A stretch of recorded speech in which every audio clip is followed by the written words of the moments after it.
That old metal box, hidden in the deepest corner of Arthur's closet, held the darkest secret of our entire town.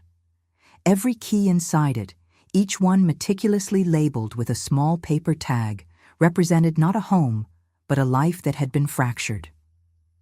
I still see them in my mind's eye, preserved like specimens, cold proof of what men are capable of when they convince themselves that power is their birthright.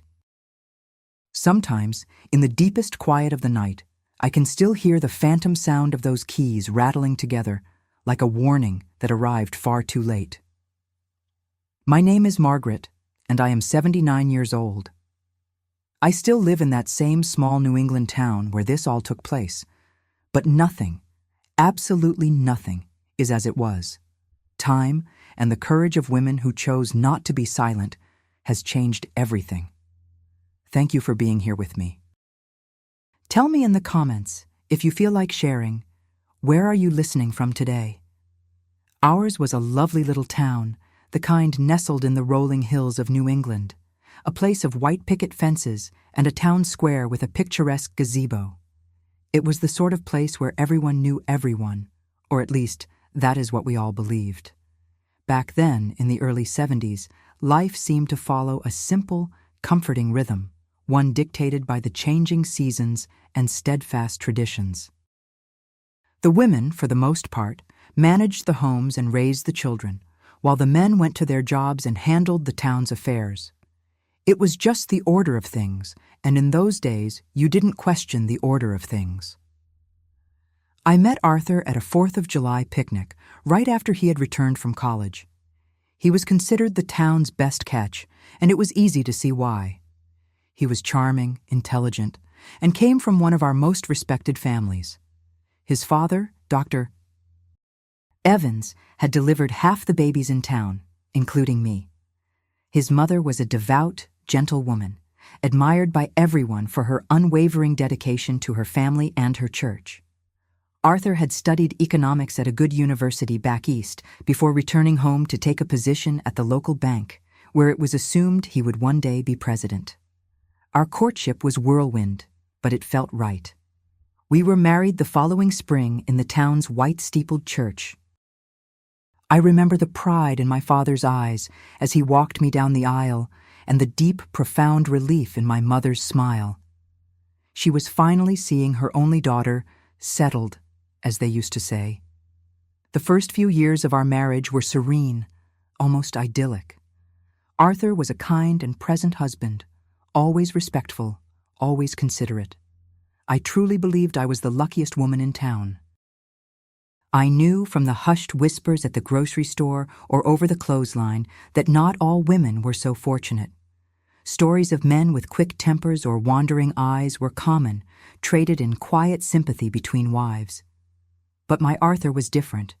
He was a leader. He was gentle. It was during this peaceful time that Arthur first began to mention the club. At first it sounded perfectly harmless, almost civic-minded. Once a week, every Thursday night, he would meet with the other prominent men in town for what he called a community meeting. He explained that they discussed local investments, business opportunities, and administrative matters for the town's future. "All the husbands are part of it, Margaret," he told me one evening, his chest swelling with pride. He straightened his tie in the hall mirror. "They just elected me president. It's quite an honor. The men here respect me," he added, his voice serious. "They know they can trust me with the town's future." I had no reason to doubt him. It was perfectly normal for men to have their spaces, just as we women had our bridge clubs and garden societies. But what struck me, even then, was the intense veil of secrecy that surrounded these meetings. It wasn't just private, it was secret.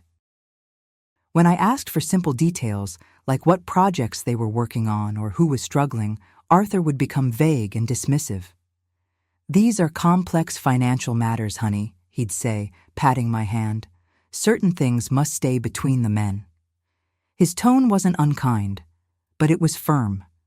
It was a door being quietly, but definitively, closed in my face. Then came that chilly afternoon in October. I remember the scent of burning leaves was heavy in the air. I was doing the seasonal changeover, packing away Arthur's summer shirts and bringing his heavy winter sweaters down from the top shelf of his closet. Deep in the back, tucked beneath a stack of old wool blankets that had belonged to his mother, my fingers brushed against cold metal. I pulled it out. It was a simple, gray metal lockbox, the kind you might keep important papers in. It wasn't locked. Assuming it held old bank documents or perhaps sentimental items from his college days, I opened it without a second thought. Inside, there were no documents. There was only a collection of keys. It wasn't just a few. There were dozens. They were laid out in neat rows, each one hanging from a small metal ring, and on each ring was a little paper tag, the kind you'd use for pricing, with an address written in Arthur's precise, neat handwriting. 14 Sycamore Lane, 7 Elm Street, 3 Church Plaza. I recognized them instantly. They were the homes of our friends, our neighbors, the house where Robert and Carol lived, the pharmacist's house, the house of the high school principal. Almost every single family home in our small town seemed to be represented by a key in that box. My heart began to pound so hard I could feel it in my throat. I knelt there on the floor of the closet, the smell of cedar and mothballs surrounding me, trying to find an innocent explanation. Was this something to do with the bank? Perhaps foreclosed properties? No, that wasn't right. These were the homes of active, prominent families. Was it for his role on the town council? A neighborhood watch? It made no sense. I put the box back, my hands trembling, and spent the rest of the afternoon in a fog, my mind racing. That evening, I couldn't wait. The moment he walked in, before he'd even loosened his tie, I confronted him. I had placed the box on the kitchen table, leaving it open. "I found this in the closet," I said, my voice steadier than I felt. "Arthur, why do you have the keys to everyone's house?" His expression, usually so open and cheerful, shifted faster than I had ever seen it. First, there was shock, then a flash of pure, hot irritation. Finally, it settled into a smooth, controlled smile that did not, for 1 second, reach his eyes. "You shouldn't have been rummaging through my personal things, Margaret," he said, his voice quiet and controlled. He saw the determined look on my face and sighed, a theatrical sound of a patient man explaining something simple to a child. "It's a system, honey. Something we organized at the club. It's to help each other out." "Help each other?" I repeated, confused. "Exactly." He picked up one of the keys, the one for the Miller house, and dangled it. "Imagine there's an emergency, a fire, a break-in. God forbid someone has a heart attack. If a house is empty, or if the wife is home alone and needs help, any member of the club can get inside immediately. It's for security. Total, mutual security." On the surface, the explanations sounded so reasonable. This was a town that prided itself on community. But something about it felt deeply wrong. A cold knot of dread was tightening in my stomach. "Why wouldn't you tell me?" I pressed. "And why would men need to get into a house if the woman is alone? Wouldn't she just open the door?" Arthur's patience was visibly thinning. "It's an agreement between all of us husbands, Margaret," he said, his voice sharp. "We trust each other. It's about protecting our families, our property. Now, I'm putting this away." He snapped the metal box shut, the sound echoing in the quiet kitchen. "And I mean it. Don't speak of this to anyone, especially not the other wives. Some women, well, they might not understand. They might get hysterical and create unnecessary problems." Hysterical. That word. It was a word men used to dismiss any feeling a woman had that made them uncomfortable. I nodded, pretending to accept his explanation. But as he put the box back in the deepest, darkest corner of his closet, I felt that cold knot of dread turn to ice. Why such secrecy? And why, above all, were the other wives specifically not allowed to know about this mutual help system? In the weeks that followed, I began to watch, really watch. I was no longer the trusting, content wife. I was a detective in my own home, in my own town. I noticed how Arthur would sometimes get a short, quiet phone call. He would murmur, "I'll handle it," and then tell me he had to go check on some club business. I noticed the way the men of the town, the pharmacist, the grocer, the principal, would exchange knowing glances in the town square, small, private smiles that vanished the moment a woman approached. They shared a secret, and it bound them together like brothers. But mostly, I started to notice the women. I saw the way their eyes would dart to the door whenever the bell rang unexpectedly. I saw the way some of them, especially the younger wives, seemed to almost flinch when their husbands put a hand on their shoulder in public. I noticed the silences that fell at the bakery. A group of women would be chatting, and a new wife, someone pretty and barely out of her teens, would walk in, and the conversation would just die, replaced by tight smiles and a sudden interest in the day-old bread. One Sunday after church, I saw Nancy, the pharmacist's young wife. She was sitting alone on a bench by the war memorial, staring into the distance. Her eyes were red and swollen. She was a sweet, shy girl, new to our town. I walked over and sat beside her, keeping a respectful distance. "Is everything all right, Nancy?" I asked gently. She jumped, startled, as if I had woken her from a nightmare. "Oh, yes, Mrs. Evans. Margaret, yes, I'm just tired." Her voice was thin and reedy. "You know, if you ever need to talk—" "There's nothing to talk about," she snapped, so sharply it startled me. Her voice was trembling. Then, as if all the fight had gone out of her, she looked down at her hands, which were clenched in her lap. "You're so lucky, Margaret," she whispered. Her voice choked. "Arthur is the president. He's in charge of it all. With you, they would never dare." Before I could ask her what she meant, what it was, she stood up abruptly and practically ran away, leaving me on the bench with my heart pounding. I could not sleep that night. Her words echoed in my head over and over. With you, they would never dare. What wouldn't they dare do to me that they were doing to others? I thought about the box of keys. I thought about the secret meetings. I thought about the men's smug, knowing glances. And I thought about the women's fear, the flinching, the red-rimmed eyes. Suddenly, all those disparate, unsettling pieces began to click together, forming a picture so grotesque, so horrifying, that my mind recoiled from it. A truth too monstrous to accept. The next morning, I watched Arthur leave for the bank. I waited 10 minutes, my hands shaking so badly I could barely hold my coffee cup. Then I walked into the bedroom. I went to his closet. I pulled out the sweaters and the blankets. I lifted the cold metal box. I opened it and stared at the rows of keys. My eyes scanned the familiar, neat labels. I selected one. 14 Sycamore Lane.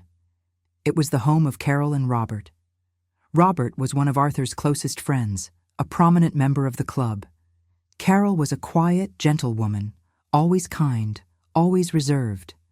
I knew, because she had told me at church, that Robert was in the city for business until Friday. And I knew that on Thursdays, Carol volunteered at the hospital library all morning. The house would be empty. I could go in, I could look, I could find something, anything. Something that would either confirm my terrible suspicion or, God willing, prove that I was the one who was going crazy. I put the key in my coat pocket. My hand was trembling as I walked out of my house, feeling like a criminal, like an intruder. But the need to know, the need to understand what was happening to the women in my town was stronger than any guilt. I walked the 3 blocks to Sycamore Lane, the suburban silence deafening. I stopped at Carol's front door. I looked up and down the street. No one. I took a deep breath, pulled the key from my pocket, and slid it into the lock. It turned, slick and silent. The latch clicked open. I pushed the door open, my breath held tight in my chest. The hinges were silent. I stepped inside and pulled the door closed behind me, the click of the latch sounding as loud as a gunshot in the still air. I stood in the entryway, my heart hammering against my ribs. I felt like a thief, a home invader. The house was immaculate, perfectly ordinary, with the faint, pleasant scent of lemon polish and old books. It was quiet, too quiet. I didn't know what I was looking for. A sign, a clue, something that would explain the box of keys and the fear I saw in Nancy's eyes. I moved cautiously from the living room, with its neat floral sofa and family photos on the mantel, into the dining room. Nothing. I went into the kitchen. Dishes were washed and drying in the rack.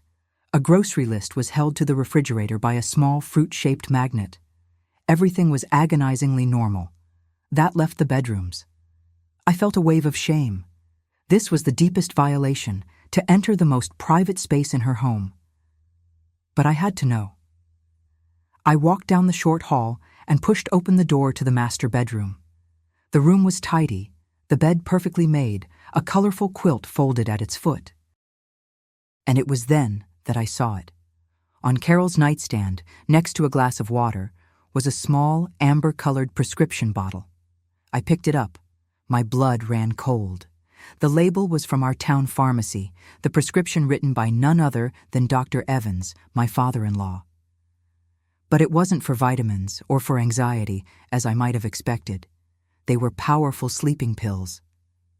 As I stood there holding the bottle, a horrifying, shadowy idea began to form in my mind. The keys. The pills. The security for when wives were home alone. I was still holding the bottle when I heard it, the sound of a key in the front door. I froze. My entire body went rigid with panic. It couldn't be. Carol wasn't due back for at least another hour. Had Robert come home from his trip early? I had nowhere to run, nowhere to hide. I just stood there, paralyzed in the middle of her bedroom, clutching the pill bottle as footsteps crossed the entryway. The bedroom door creaked open. It was Carol. She stood in the doorway, her coat half off, a look of utter, pale shock on her face. Her eyes met mine. Then they dropped to my hand, the one holding the key to her house, and then to my other hand, the one holding her prescription. "Margaret," she whispered, her voice trembling with disbelief. "What? What are you doing here? How did you get in?" My hands were shaking so badly I could barely speak. I held up the key. "Carol, I'm so sorry. I found this. I'm trying to understand what's happening. In our town. To us." Carol stared at the key. Her gaze then moved to the pill bottle I was still clutching like a fool. Something in her expression shifted. The shock and confusion collapsed into a look of such profound, weary resignation that it chilled me to the bone. She slowly walked over and took the bottle from my hand. She sat heavily on the edge of her bed, her shoulders slumped. "You already know, don't you?" she murmured, not looking at me. "You've figured it out." "I don't know what I've figured out," I said, my voice cracking. "But I'm afraid, Carol. I'm afraid the club. I'm afraid the men are doing something terrible." Carol lifted her head, and the look in her eyes was one I will never forget. It was the look of someone who had seen the absolute worst of things, who had endured the unendurable and survived. "Sit down, Margaret," she said, her voice flat and devoid of all emotion. "It's time someone else knew the truth. The truth about the club your husband is the president of." I sat beside her on the bed, my body trembling. Carol took a deep, shuddering breath and began to speak, her voice so low I had to lean in to hear her. "At first, I thought they were just awful dreams. I would wake up in the morning, feeling so strange, groggy, foggy, like something had happened while I was asleep, but I couldn't remember what. Robert, he gave me these." She tapped the pill bottle. "He said they were for my anxiety, that I was too high-strung, that I just needed to rest properly. Dr. Evans prescribed them, Arthur's father. So why would I question it?" She paused, staring at the wall. Then, about 6 months ago, the pill must not have worked right, or maybe I built up a tolerance. I woke up, Margaret. It was the middle of the night. I woke up and there was a man in my room. I reached out and took her hand. It was as cold as ice. It wasn't Robert, she continued, her voice breaking. Robert was supposedly asleep right next to me, but he wasn't. He wasn't even in the bed. The man in the room, it was Richard, Judith's husband. When he saw my eyes were open, he just froze. And then he left. He just walked out of my room and out of my house. The next morning I confronted Robert. I was screaming. He told me I was going crazy. He said I'd had a vivid nightmare. He said I was hysterical. He even called Dr. Evans, who came over and gave me a shot to calm my nerves. But I knew what I saw, Margaret. I knew. I felt a wave of nausea so strong I thought I would be sick. Every piece of the puzzle was falling into place, creating a picture of unimaginable horror. The keys, the weekly meetings, the mutual help system. I'm not the only one, am I? Carol asked, her cold fingers gripping my hand. That's why you're here, with that key. I found a box, I confessed, my voice a whisper. A metal box in Arthur's closet, full of keys to almost every house in this town. He told me it was for emergencies, to help each other. Carol let out a short, bitter laugh that sounded more like a sob. Help each other. Yes, that's what they call it. They help each other. Into our homes. Into our lives. Into our beds. She didn't need to finish the sentence. The monstrous, unthinkable truth was there, hanging in the air between us. This wasn't about infidelity. This was organized, systematic. How long? I choked out. I don't know for sure, she said. But I've heard whispers, fragments, things you dismiss as gossip until it happens to you. Some of the older women, they say the club has been around for generations, that the fathers teach the sons. The new husbands are initiated when they join. She said the word with pure venom. It's a tradition. But why doesn't anyone say anything? Why not go to the police? Carol looked at me with exhausted, pitying eyes. Who, Margaret? Who would we go to? Chief Miller? He's at every Thursday meeting. The mayor? He plays poker with them afterward. Dr. Evans? He's the one prescribing the pills. She stopped, her voice dropping. Some women have tried. Years ago, I heard. They were called crazy, hysterical. They were publicly shamed until they were forced to move away. A few were sent to rest homes upstate. We all heard the stories. We chose to believe they were troubled. We never believed this. A cold, selfish thought pierced through my horror. Why hasn't it happened to me? Carol's gaze was steady. You're the president's wife, Margaret. Arthur's wife. It's an unwritten rule, from what I've gathered.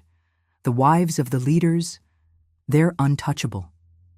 It gives the men in charge, like your husband, a sense of, I don't know, control, I suppose, superiority, that his wife is safe, while he has the keys to everyone else's. I stood up abruptly, the room spinning. I felt like I couldn't breathe.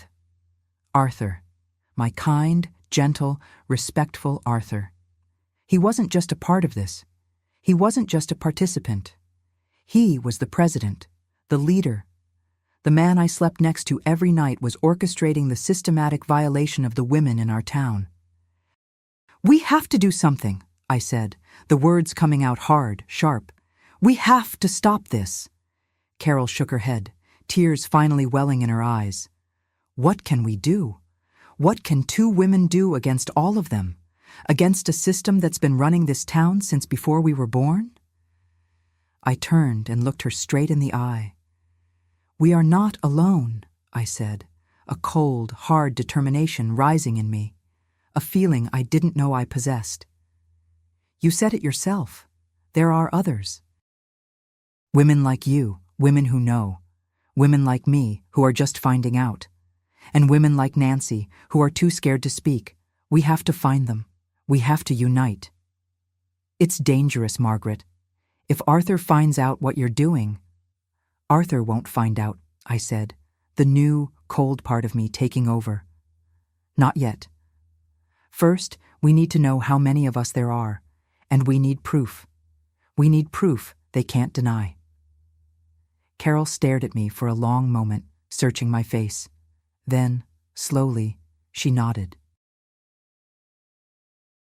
A tiny spark of light returned to her deadened eyes. Judith, she said, her voice firming. Talk to Judith. Her husband Richard is one of the most active. And Nancy, the pharmacist's wife. You already saw her. And Shirley, who runs the fabric shop downtown. Her husband travels for work, just like Robert. I memorized the names. We'll meet in safe places, I said, my mind racing. We'll talk when they're at work or at their meetings. We will be careful. Before I left, Carol stood up and hugged me, a fierce, desperate embrace. Be careful, Margaret. You're the president's wife. If they even suspect you're threatening their tradition, their power. I know, I said, pulling away. But I can't live in this town, in that house, knowing this. I can't. And I won't. I walked out of Carol's house, closing the door quietly behind me. The key felt heavy in my pocket, like a piece of lead. The woman who had walked in an hour ago, the naive, trusting, lucky wife of the bank president, was gone. She had died in that bedroom, listening to Carol's story. In her place was someone else entirely. A woman with a terrible, secret mission. A woman who now understood that her entire life, her entire marriage, was built on a monstrous lie. And she was going to be the one to burn it all to the ground. In the days that followed, I began to see my own home with new, terrified eyes. The comfortable chair where Arthur read the newspaper, the dining table where we shared our meals, the bed we had shared for years, it all felt like a stage, a set for a play I had never known I was acting in. I was living with a stranger, a monster who wore the face of the man I loved. I moved through my days in a fog of cold resolve. I had to look at Arthur with new eyes, searching for every clue, every slip.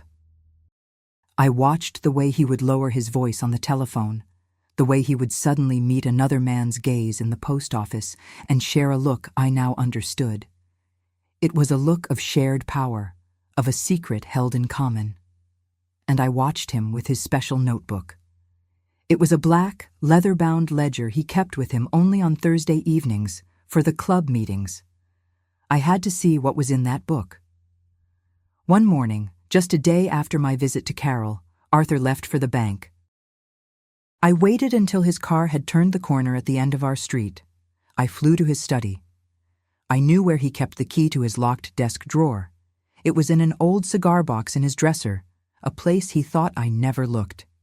My hands trembled so violently I could barely fit the small key into the lock. The drawer slid open. Inside, under bank statements and town council reports, was the ledger. I lifted it out. It felt heavy, like a stone.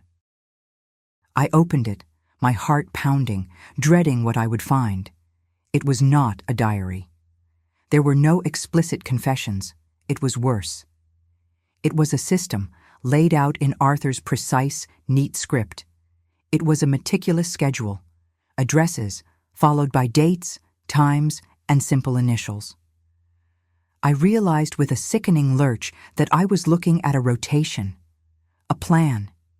It was organized, clinical, and utterly devoid of humanity. This was how they did it. This was how they helped each other. I knew I couldn't take the book. He would know instantly. I ran to the living room closet and pulled out the old camera we used for holidays and birthdays. With shaking hands, I returned to the study and began to take photographs, page after page, of the coded schedules, the lists of initials, the cold, hard proof of their conspiracy. I used an entire roll of film. Then I put the book back. I placed the bank statements on top of it exactly as they had been. I locked the drawer and returned the key to the cigar box, burying it beneath his old cufflinks. I hid the camera in my sewing basket, underneath patterns and scraps of fabric. I would have to take the film to a developer in the city. I couldn't possibly risk using our local pharmacy, not when Nancy's husband was one of them. That evening was the hardest of my life. Arthur came home whistling and kissed my cheek. "Smells wonderful in here, Margaret," he said, hanging up his coat. I had made his favorite, a pot roast. The sheer grotesque normalcy of it made me want to scream. We sat at the table. He talked about the bank, about a new loan policy. I nodded and smiled and passed him the potatoes. I looked at his hands, the same hands that had written those neat, cruel entries in that ledger, and I felt a nausea so profound I had to grip the edge of the table. "You're quiet tonight, honey," he said, looking at me over his water glass. "Everything all right?" "Just tired," I managed to say, thinking about what to plant in the garden next spring. He smiled, a warm, genuine smile that I now knew was a lie. That's my girl, always planning. Later, lying in bed next to him, I pretended to be asleep. I lay rigid, my back to him as he breathed deeply, peacefully. I listened to the sound of his sleep, the sleep of a man without a conscience, and I felt an icy hatred bloom in my chest. It was a terrifying, empowering new feeling. The enemy was sleeping beside me, and he had no idea that I was wide awake. The next day, I had to act. I baked a batch of oatmeal cookies, a plate of armor for my visit. I walked to Judith's house, on the other side of town. Her husband, Richard, owned the auto repair shop and was known for his loud voice and heavy hand. Judith herself was a thin, bird-like woman who always seemed to be looking over her shoulder. She was startled to see me at her door. "Margaret! Mrs. Evans! What a surprise!" "I made far too many cookies," I said, holding out the plate with a bright, false smile. "I was hoping you'd help me with them." She let me into her small, dark kitchen. As she made us instant coffee, I saw that her hands were shaking, a constant, fine tremor. I waited until she sat down across from me. "Judith," I said softly, my voice low, "I need to talk to you. I'm not here for coffee. I'm here to talk about the club." The color drained from her face. She dropped her coffee spoon, and it clattered loudly on the linoleum table. I don't know what you mean," she stammered, starting to get up. "Please," I said, reaching across and touching her arm. "Please sit down. I'm not here to accuse anyone. I'm here to help. I've spoken to Carol. I've found the keys. I know what they do. I know what Richard and the others do." Judith froze, her back to me. Then her shoulders began to shake. It was a silent, racking sob. She turned around slowly, and there were no tears. There was only a terrifying, hollow look in her eyes. "If you know," she whispered, "then you know there's nothing we can do. They are too strong. They're everywhere." "Not if we stand together," I insisted. "Not if all the women who know, or even just suspect, join forces." She looked at me, and then, with a sharp, angry gesture, she pushed up the sleeve of her house dress. There was a faint, yellow-green bruise on her upper arm, shaped like a man's fingers. "This," she hissed, "is from last month. It's what I got when I told Richard I was going to start locking our bedroom door. He told me I was disrespectful. He told me I was ruining the trust between the men. And then he showed me what happens to wives who don't cooperate." My heart clenched. This wasn't just coercion and drugs. It was violence, brute force, used to keep them silent. "I'm so sorry, Judith," I whispered. "That's why we have to be smart. We have to be organized. I am the president's wife. I have access to things. I have proof." I told her about the ledger, about the photographs. "We can stop them, but I can't do it alone. Carol can't do it alone." She sat back down heavily. She looked at her hands, at the tremor that never stopped. "What do you propose?" she asked, her voice flat. "For now, we gather information. We find the other women. We create a network. A safety net. And then?" I hesitated. I didn't have the full plan yet. "And then," I said, "we find a way to make them pay." Judith studied me, her eyes tired and old. "If we fail, Margaret, it will be so much worse for all of us." "I know," I said, "but we are already failing by doing nothing. We are failing ourselves, and we are failing the next generation of women who will marry into this system." She took a long, ragged breath. "All right. I'll talk to some of the women. The ones I trust. There are others who've woken up groggy, who've noticed things wrong. Thank you, Judith, but we must be so careful. Discreet messages, meetings that look like something else." Before I left, she grabbed my arm, her grip surprisingly strong. "Margaret, your husband, you have to be the most careful of all. As president, he has the most to lose. He will not hesitate to silence you. Permanently." "I know," I said gravely. Over the next few days, an invisible web began to form across our town. A sweet roll brought to a neighbor, a seemingly random chat at the grocery store, an offer to help hang laundry, small domestic gestures that masked urgent, whispered conversations. I learned I was right. There were more women than I could have imagined. Nancy, the young pharmacist's wife, had noticed how her husband would prepare prescriptions for Dr. Evans, prescriptions for sleeping pills for women she knew were perfectly healthy. She'd also noticed how he sometimes came home late on Thursdays, smelling of a perfume that was not hers. Shirley, who ran the fabric shop, had found a strange key in her husband's travel bag, a key he couldn't explain. Helen, the third-grade teacher, had overheard her husband on the phone, laughing about a new rotation. Some had been direct victims, drugged and violated. Others, like me, were just on the edge, suspecting. All of us were living in fear. We needed to meet, all of us, together. Shirley's fabric shop was the perfect place. It was the one place in town owned and operated by a woman. With her husband on the road, she was in total control of the space. We organized our first meeting under the perfect cover, a new advanced sewing circle. One Tuesday evening, nearly 2 weeks after I had first opened that metal box, 8 of us gathered in the stockroom of Shirley's shop, surrounded by bolts of calico and flannel. There was me, Carol, Judith, Shirley, young Nancy, Helen the teacher, and 2 others, Carmela, the baker's wife, and Sophia, whose husband was a town selectman. "Thank you for coming," I began, my voice low, even though Shirley had locked the front door and pulled the blinds. "I know the risk each of you took to be here." I looked at their faces. Women I had known my whole life, women I had passed in the street, smiled at in church. I had never really seen them until now. I saw the fear, the exhaustion, the shame, but underneath it, a simmering collective rage. "I have proof," I said. I passed around the photographs I'd had developed in the city, the pictures of Arthur's ledger.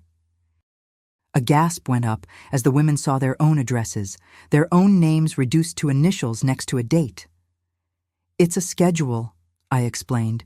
"It's organized. It's not random. It's a plan." "What can we do?" Nancy asked, her voice a small, trembling whisper. "We can't go to Chief Miller. He's one of them. I saw him at the last meeting." "And the church is no help," Sophia added bitterly. "The pastor is on the town council. He's Arthur's hunting buddy." "We have to go outside the town," Helen said, her teacher's voice cutting through the fear with its practicality. "To the county seat, or even the state capitol. There's a bigger police barracks there. There are newspapers, people who aren't in their pocket." "It's too risky," Judith countered, her hands shaking. "If we go and we don't have enough..." If they call us hysterical like they did before, they will crush us. Then we get more proof, I said, my voice firm. We need more than coded ledgers. We need to catch them. We need to document everything. Shirley, who had been quiet, stood up. I have a space, she said. Upstairs, a small apartment I used to rent out. It's empty now. It can be a safe house. If any woman feels she's in immediate danger, she can come here, day or night. And I have access to the pharmacy, Nancy added, her voice gaining a small bit of strength. Not just those pills, but other things to help. And I can start making copies of the prescription logs, the ones from Dr. Evans. One by one, the women began to offer what they could. Helen, the teacher, would write down all our testimonies, organizing them. Carmela, the baker, would use her early morning deliveries to pass messages. A network of protection, of resistance, was being woven, thread by thread, in that tiny dark stockroom. Before we left, we stood in a tight circle, holding hands. We are not alone, I said, looking each woman in the eye. Not anymore. And together, we are stronger than they have ever allowed us to believe. I walked home late that night, my heart filled with a terrifying, fierce new hope. The road ahead was dark and dangerous, but for the first time, I felt we had a chance. When I stepped into my house, I knew instantly that something was wrong. The air was heavy still. All the lights were off, except for a single lamp in the living room, casting long, menacing shadows. Arthur was sitting in his armchair, in the dark, waiting. You're home late, Margaret, he said. His voice was perfectly flat, devoid of any warmth. That must have been a very interesting sewing lesson. My blood ran cold. It was, I stammered, trying to keep my voice light. Shirley is teaching us a new quilting pattern. It's very complicated. He didn't respond. He just sat there, a dark shape in the chair. Then slowly, he stood up. He walked towards me, and I had to fight the overwhelming urge to run. He stopped just a foot in front of me, close enough that I could smell the faint scent of aftershave on his skin. He looked down at me with an intensity I had never seen, a cold, appraising stare. Be careful, honey, he said, his voice a soft, dangerous purr that chilled me to the bone. In a town this small, women who start gathering, talking. It attracts attention. You know how people gossip. He smiled, but his eyes were like ice.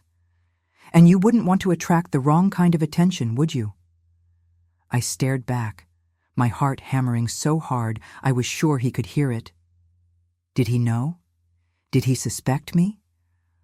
Or was this just a general warning, a reminder of his power, a flexing of the control he had over the entire town? I don't know what you mean, Arthur, I whispered, forcing a confused smile. It's just sewing. What's wrong with that? He smiled back, a slow, cold smile that didn't touch his eyes. Of course. Nothing at all. He turned and walked up the stairs, leaving me shaking in the dark hallway. That night, lying beside him, I knew the game had changed. He suspected. Maybe not everything, maybe not me specifically, but he knew something was shifting, and I knew we had to act fast before he decided to find out exactly what it was. Arthur's smile was a cold, thin line in the dim light of the hallway. You wouldn't want to attract the wrong kind of attention, would you? His words hung in the air between us, a promise and a threat. I stood frozen, my hand still on the doorknob, my heart a trapped bird beating against my ribs. He wasn't guessing. He wasn't just making a casual, chauvinistic comment.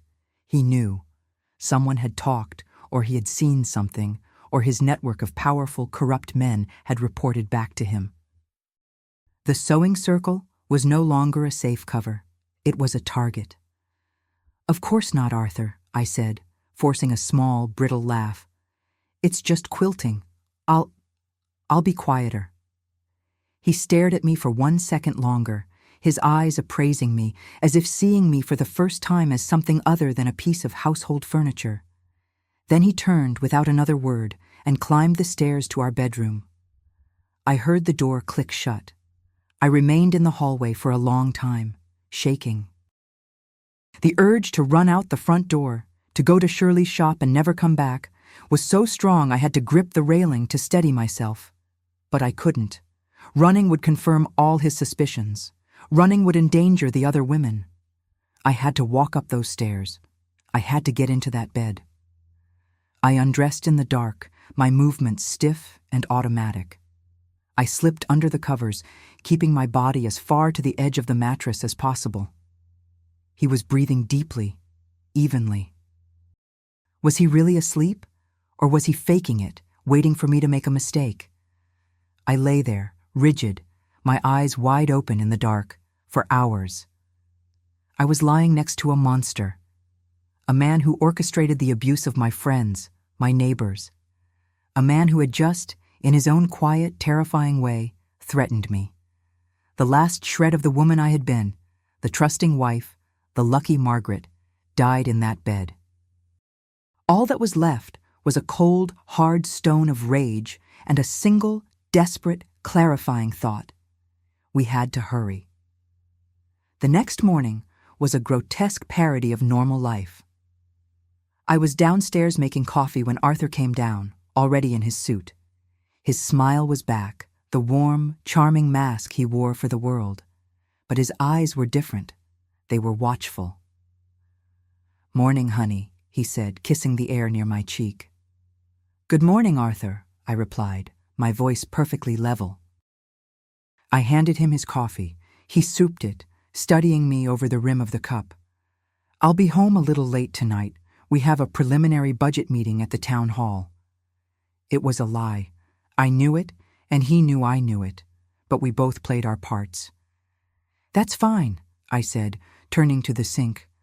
"I was planning on sorting through the attic anyway. I'll probably be busy." "Good," he said. "Good. Keep yourself busy at home. It's where you're safest."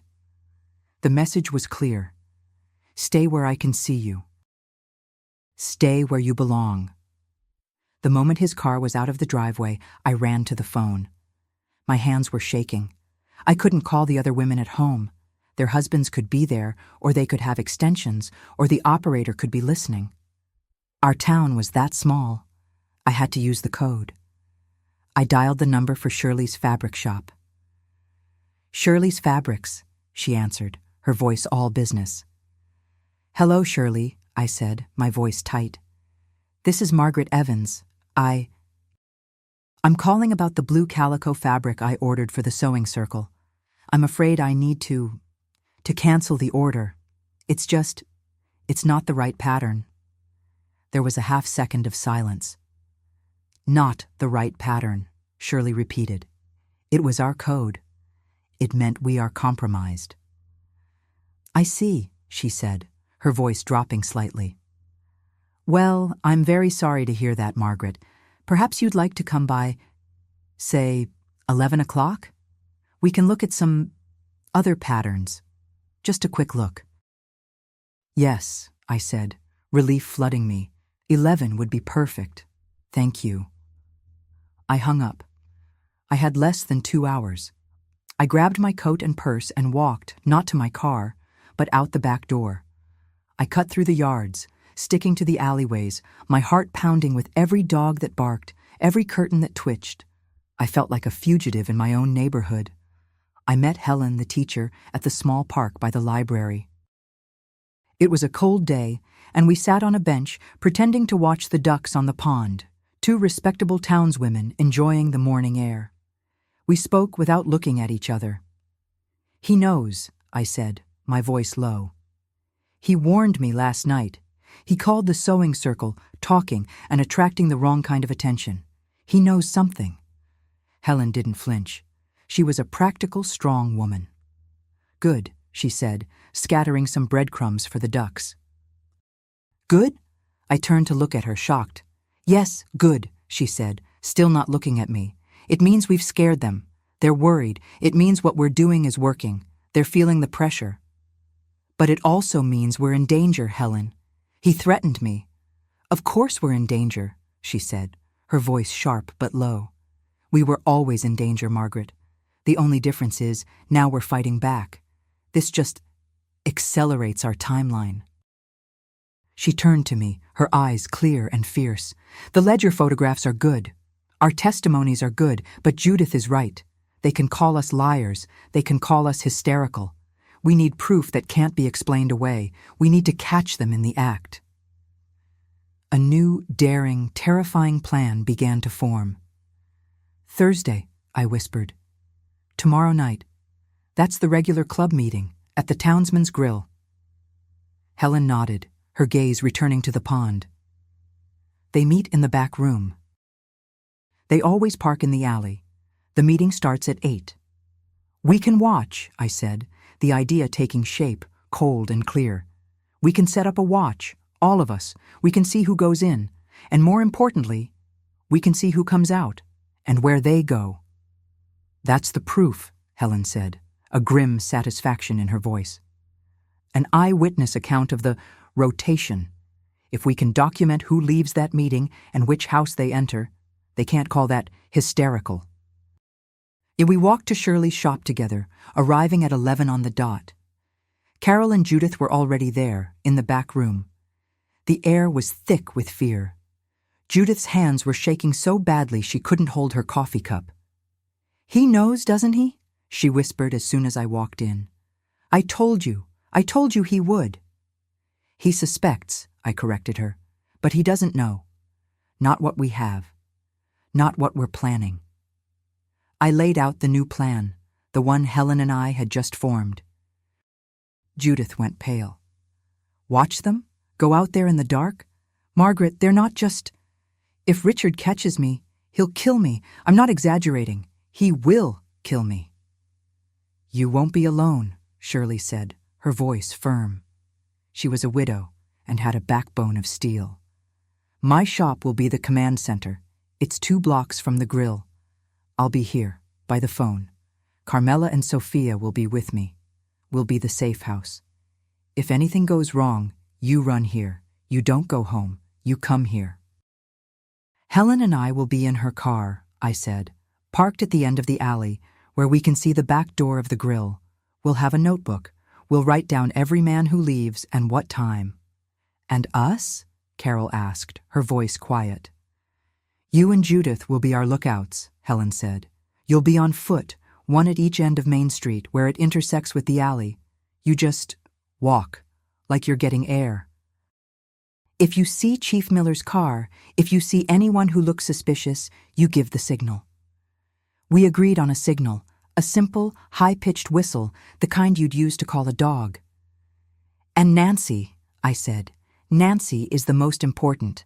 She's going to be near the target houses, the ones we suspect from the ledger, Evelyn's house, the new teacher's apartment. She'll have her camera. It was a desperate, flimsy plan, held together by terrified women who had never done anything more rebellious than return a library book late. But it was all we had. The next 24 hours were the longest of my life. I went home, I cooked, I cleaned, I played the part of the dutiful domestic safe wife. Arthur came home on Thursday evening, and the tension in our house was so thick I could barely breathe. He was polite, almost tender, which was 1,000 times more terrifying than his anger. He was watching me, testing me. Smells delicious, Margaret, he said, as I put his dinner on the table. It's just stew, I said. We ate in near silence. He didn't mention a town meeting. At 7:30, he stood up and went to the hall closet. He put on his heavy overcoat. Big night at the club, he said, his voice casual. He was checking his pockets. Oh, I said, collecting the plates. Important business? He looked at me, a long, unblinking stare. The most important, honey. We're reaffirming our commitments, making sure all the members are loyal, that everyone understands the rules. The threat was naked, undisguised. Well, I said, my voice shaking only slightly. "Don't be too late." "I wouldn't dream of it," he said. He opened the front door, then paused. "Don't wait up." And he was gone. I counted to 500. Then I put on my darkest coat, a scarf over my head, and slipped out the back door. The night was cold and moonless, thank God. I ran, sticking to the shadows, my feet barely making a sound on the frozen ground. I found Helen in her car, parked in the shadows of an oak tree at the end of the alley, just as planned. The engine was off. I slipped into the passenger seat. She didn't say a word, just nodded. She had a thermos of hot coffee, a notebook, and 2 pens. "Carol and Judith are in position," she whispered. We watched. The back room of the townsman's grill was lit up. We could hear the low murmur of men's voices, a burst of loud laughter. One by one, cars and trucks pulled into the alley, and men got out. All men we knew. The pharmacist, the principal, the mayor. Robert, Carol's husband. Richard, Judith's husband, Chief Miller. It was, just as the thumbnail said, all of them. My husband Arthur arrived last, and he was greeted at the back door like a king. For an hour, nothing happened, just the sound of their meeting. Helen and I sat in the dark, the silence in the car deafening. Then, at 9:15, the back door opened. "Here we go," Helen whispered, her pen poised over the notebook. 3 men came out. It was Robert. With him were the high school principal and a man who worked at the post office. They stood for a moment, talking in low voices, and then they laughed. Robert clapped the principal on the back. Then they split up. "I'm following Robert," I whispered, my hand on the door handle. "Margaret, no, that's not the plan." "It is now," I said. "He's Carol's husband. I need to see. You stay here. Document everyone else." Before she could argue, I was out of the car. I darted across the street and into the alley on the other side, keeping my head down. Robert was walking quickly, with purpose. This was not a man strolling. This was a man with an appointment. I stalked him from a block away, using trees and parked cars as cover. My heart was in my throat. If he turned, if he saw me, what would he do? But he never looked back. Why would he? He was a man in his town, protected by all the other men. He had nothing to fear. He walked 4 blocks to the newer part of town and turned onto Oak Street. He stopped in front of a small, neat Cape Cod house. I knew that house. It belonged to Evelyn, a quiet woman whose husband had died in a factory accident 2 years ago. She lived alone. I watched, hidden behind a large maple tree, as Robert walked up the front path. He didn't knock. He looked left, then right. The street was empty. He reached into his coat pocket, pulled out a key, and let himself into her house. The door clicked shut, and the porch light went out. I had to put my hand over my mouth to keep from crying out. I leaned against the rough bark of the tree, feeling sick to my stomach. It was true. It was all true. The ledger, the pills, Carol's story, and now this. I had seen it with my own eyes. I ran back to Helen's car, my mind reeling. When I slipped back into the seat, I was trembling. "What did you see?" she asked, her voice grim. "He went to Evelyn's," I whispered. "He had a key. He just let himself in." Helen's lips tightened. "While you were gone, 2 more groups came out, 6 men in total. They all went in different directions, just like a rotation." We waited. At 11 o'clock, the door opened again. This time it was a group of 4. My husband, Arthur. With him were Richard, the pharmacist, and the mayor. They were laughing, cigars in their hands, patting each other on the back. They looked like victors, like men who had just conquered something. "Good work tonight, gentlemen," I heard Arthur say, his voice, my husband's voice, booming with confidence. "Productive, very productive." They split up. I watched, my blood turning to ice, as Arthur, my Arthur, turned left, in the opposite direction of our home.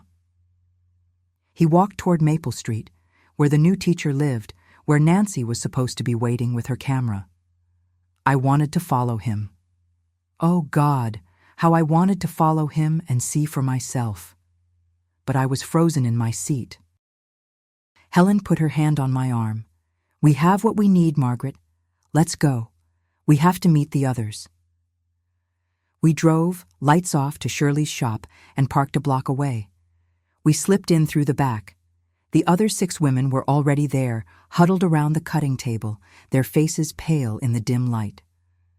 What happened? Shirley asked, locking the door behind us.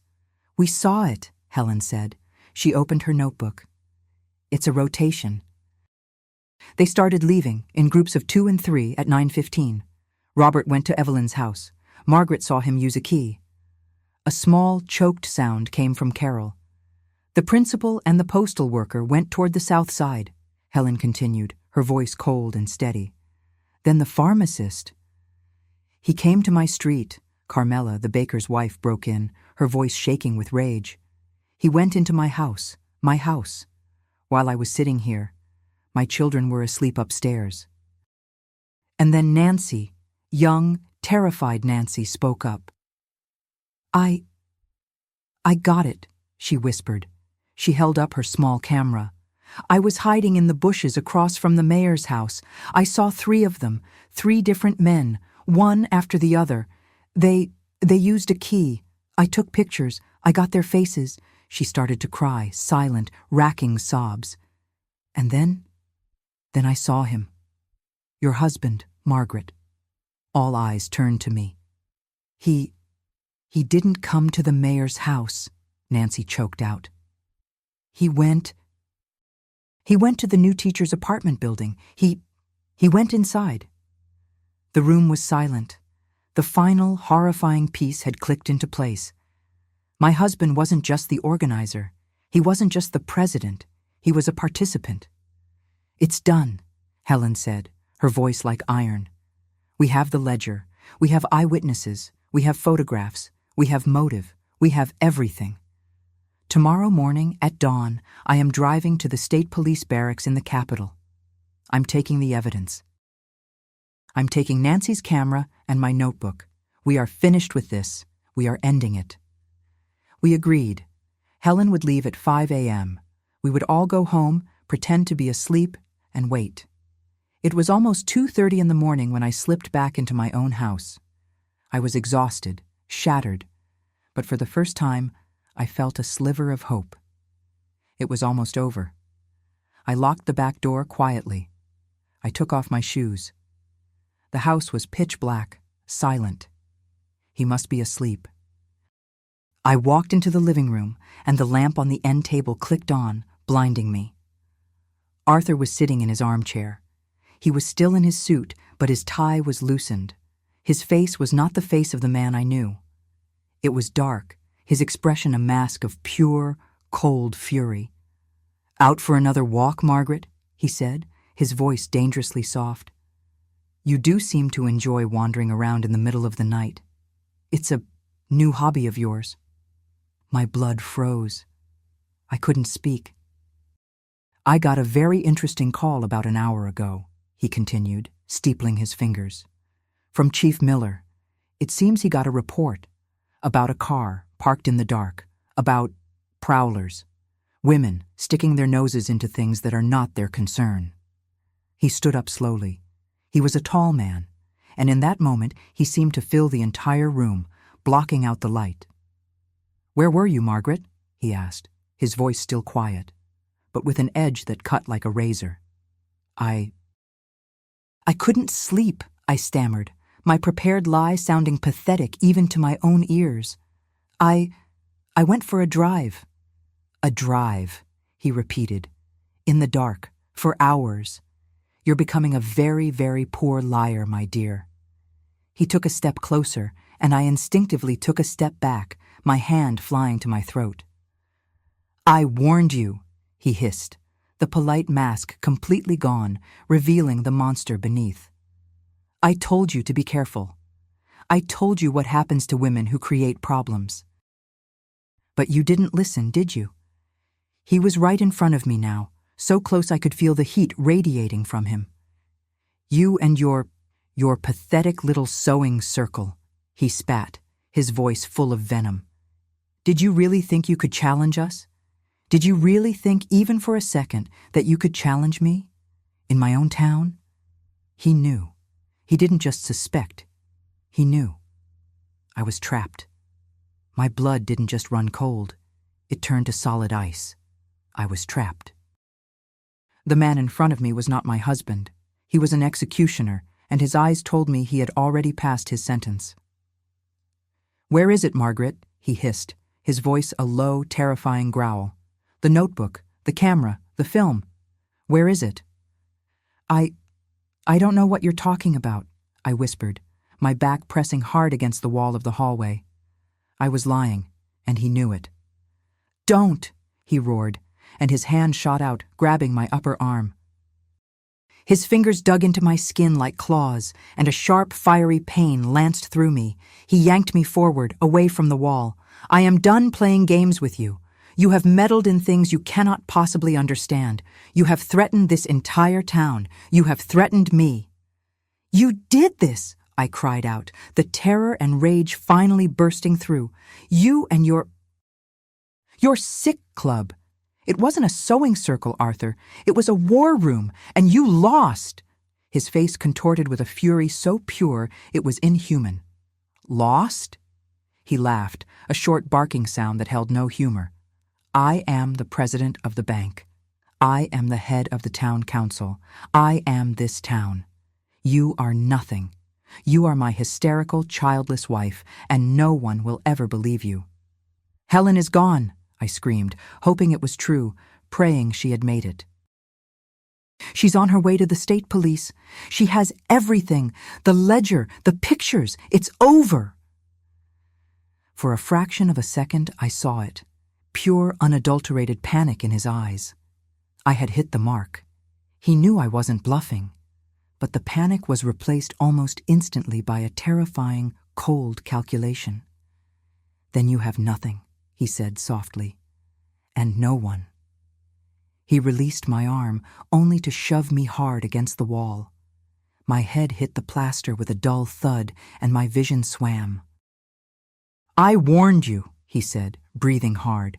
"I told you what happens. Some women, they have to be sent away, for their own good. They become a danger to themselves. They get confused."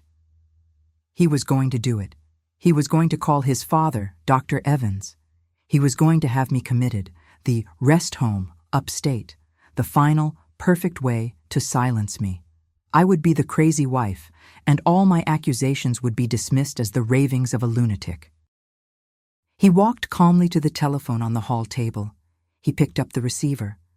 "No," I whispered, pushing myself off the wall. "No, you won't." I ran at him. I wasn't thinking. I was pure primal instinct. I slammed into his side, trying to knock the phone from his hand. He was so much stronger than me. He grunted, swatting me away like a fly. I stumbled and fell hard onto the floor, my knees crashing against the hardwood. He had the receiver in his hand. He was dialing. I heard the click, click, click of the rotary dial. He was calling his father. And then, from outside, came a sound, a loud, furious pounding on the front door. Arthur froze, the receiver still pressed to his ear. The pounding came again, not a polite knock, but the sound of fists hitting the solid oak. "Arthur! Arthur Evans! Open this door!" It wasn't a man's voice. It was Shirley's. Arthur's face went pale. He looked from the door to me, on the floor, and back again. The pounding was joined by other voices. "We know you're in there, Arthur. We know she's in there with you." That was Carol.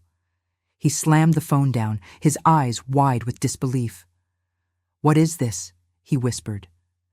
It's over," I said, my voice shaking as I pulled myself up, using the wall for support. He strode to the door and yanked it open, ready to unleash his fury on the women who dared to disturb him. He was not prepared for what he saw. It wasn't just Shirley and Carol. On our front porch, illuminated by the single pale light, stood 8 women. Shirley, Carol, Judith, her hands clenched but her head held high. Nancy, her camera clutched in her hand like a weapon. Helen, the teacher. Carmela, Sophia, all of them. They had been waiting, watching. When I didn't emerge after 10 minutes, they had come for me. They had kept their promise. We were not alone. Helen stepped forward. She must have decided to wait, to make sure I was safe before she left. Or perhaps this was always the plan. "What do you think you're doing, Helen?" Arthur spat, trying to regain his authority, but his voice was thin. "We're here for Margaret," Helen said, her voice clear and steady, the voice of a teacher who would not be disobeyed. "And we're here to tell you that it is finished. The real evidence, the ledger, the film, it's already gone. I sent it with my nephew an hour ago. He's driving it to the Capitol. There's nothing you can do to stop it." This was the final killing blow. It wasn't even with her. It was safe. Arthur stood there, framed in the doorway, a man suddenly stripped of all his power. He looked at the women on his porch, the wives, mothers, and widows he and his friends had terrorized for decades, and he saw no fear. He saw only judgment. You witches," he stammered. You've destroyed this town. You've destroyed everything." "No, Arthur," I said, stepping up to stand beside Helen in the doorway. I looked at the man I had loved, at the monster he was, and I felt nothing but a cold, vast emptiness. "You did. You and your friends, with your secrets and your keys. You built this town on pain, and it's crumbling, and we are going to rebuild it." He looked at me, his face a mask of hatred. "You will not. I will not." "It's over," Shirley said, pushing past him into the hallway. She and Carol came to my side, grabbing my arms, supporting me. "We're leaving. Margaret is coming with us." He didn't try to stop us. What could he do? Attack 10 women on his front lawn? He just stood there, shaking with impotent rage as we walked, together, right past him. I didn't look back. I walked out of my house, out of my marriage, and into the cold, clean air of the pre-dawn, and I never, ever set foot in that house again. That night, we all stayed at Shirley's shop. We sat in the dark, drinking coffee, and we waited for the dawn. We waited for the war to truly begin. It began at 10 o'clock the next morning. They didn't come from our local barracks. They came from the state capitol, just as Helen had promised. 3 dark, unmarked state police cars rolled into the town square. Men in suits, men who answered to no one in our town, stepped out. They had the evidence. They had our signed, notarized testimonies, and they had arrest warrants. The town fell apart. They arrested Arthur first, at the bank. They walked him out in handcuffs, in front of his employees, in front of the whole town. Then they went to the auto shop and arrested Richard. They went to the pharmacy and arrested Nancy's husband. They arrested Robert, Chief Miller, the mayor, and, to my profound, quiet satisfaction, they arrested Dr. Evans for conspiracy and for violating every oath he had ever taken. The scandal was immediate and explosive. Our small, quiet New England town became the center of a national disgrace. Journalists and television trucks filled the square. They called it the Key Club and the Town of Whispering Wives. It was a terrible, agonizing time. The town was ripped in two. There were women who, despite everything, stood by their husbands, who called us liars and homewreckers.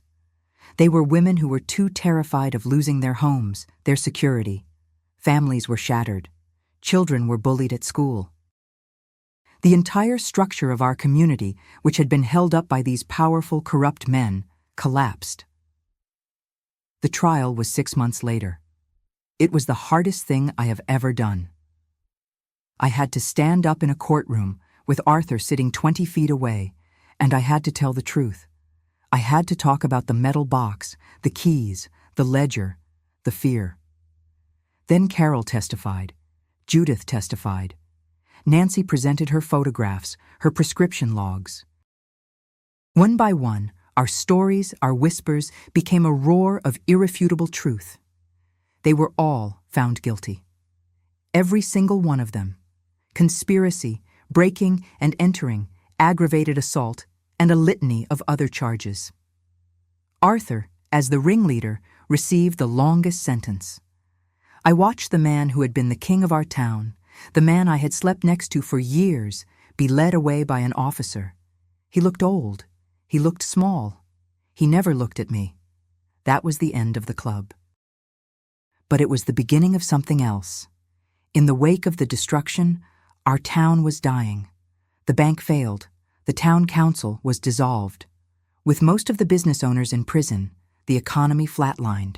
We were a town of women, suddenly left with nothing but the rubble. So we did the only thing we could.